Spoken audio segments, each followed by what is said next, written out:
नेपाल सरकार कृषि उत्पादन देशबाट आत्मनिर्भर यागु प्रतिबद्धता पुङ्गु सान आ नेपालले खपत जीगु चेगु प्रतिशत सोया अप प्याज भारत लगायत देश आयात जेचंगुदो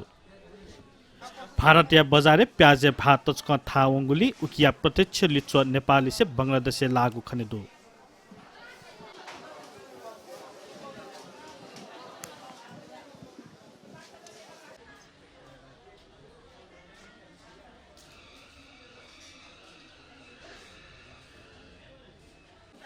बंगलादेश से प्रति किलो 30 टाका तुगु प्याज 8 किलो या 200 टाका ठ्याङ्गुदो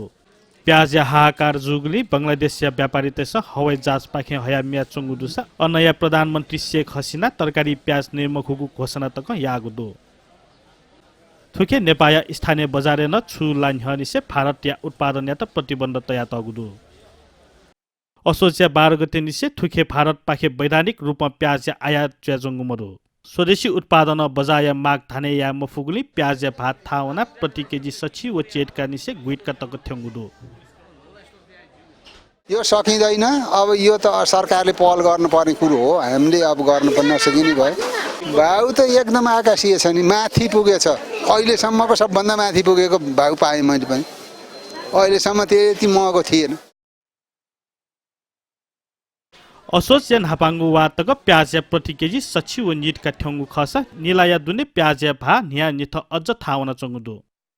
थोय दथुई नेपालमण्डल टेलिभिजन आइतबा प्याज या भा थावंगु विषय तकया कालीमती तरकारी बजार स्थलगत रिपोर्टिङ या वना बोले प्याज या भा प्रति थक गुसा व नीटका ठ्याङ्गु दुसा प्रति केजी सची व चेटका तकया न्यागु व मिगु जुया चंगु ख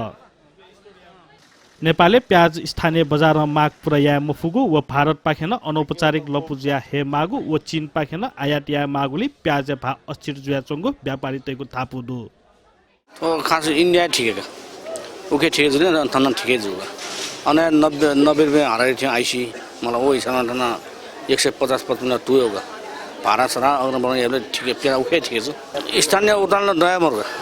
जिन नेपालले प्याजलाई दुई मर्ग चाहिने ओडा भित्री चाइना को कम पिज्जा हल्का भाको आउन वो भानु लाइमको प्याज अहिले अब हाम्रो इन्डियाले प्याज नदिएको भएर र अनि चाइनाबाट प्याज ल्याउनलाई अब हाम्रो 17 दिन 18 दिन लाग्छ त्यहाँबाट प्याज ल्याउनलाई हैन अब इन्डियाबाट प्याज हाम्रो त्यो ल्याउन दिएको छैन हाम्रो भन्सारले पनि भन्सार पुग्नु पनि भएको छैन र प्याजै छैन प्याज नभएको दिन तपाईको 4 महिना चान्चुन्जा नै भयो यो प्याज अब तपाईको साच्चै कसै हैन भने खास बिल बनाएर प्याज हाम्रो आएको पनि छैन यो चोरी चारी कतैबाट मिलाएर ल्याएर बेचेछ कति त भन्सारमा समातेर राखेछ आउनै दिएको छैन अनि र हाम्रो अब यो गभर्नमेन्ट भनौँ अब कृषि मन्त्री बदलिएछ गरिदिन्छ कि पहिला कृषि मन्त्रीले केही पनि गरिदिनु भएन ओ चाहिँ अहिलेको कृषि मन्त्री अहिले हेर्छ कि मन्त्री हेरफेर छ नयाँ टोलीले गरे मात्रै पुरानो टोली चाहिँ नगरे हो जस्तो लाग्यो गभर्नमेन्टकै कारण हो यो तथ्याङ्कको छ नेपालले दैनिक औसत चेगुनिसे गुइगु तन खपत जुई तर भारत पाखे आयात जुइगुली कदायासा निसे थौकने अवैध थंग व चीन पाखे आयात याना मुस्किल नियगु निसे निय न्यागु तन खपत जुया चंगुदो थुकिया प्रत्यक्ष लिचो नेपाया बजारे खने दया चंगुदो अहिले कालीमाटी बजारको आगमनलाई हेर्दाखेरि चाहिँ दैनिक रूपमा प्याजको आगमन त भइरहेको छ हैन तर अब यो अलिकति यो असहज परिस्थिति पहिले अब भन्नुस् न यो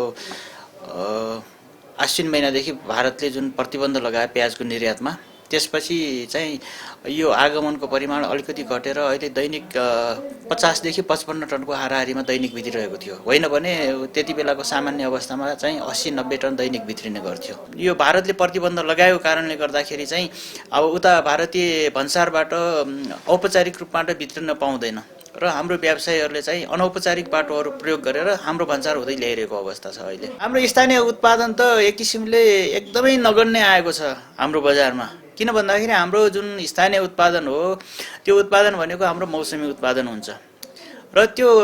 मौसमी उत्पादन पनि स्थानीय स्तरमै खपत हुन्छ र काठमाडौँको जस्तो ठुलो माग भएको बजारमा आइपुग्न पनि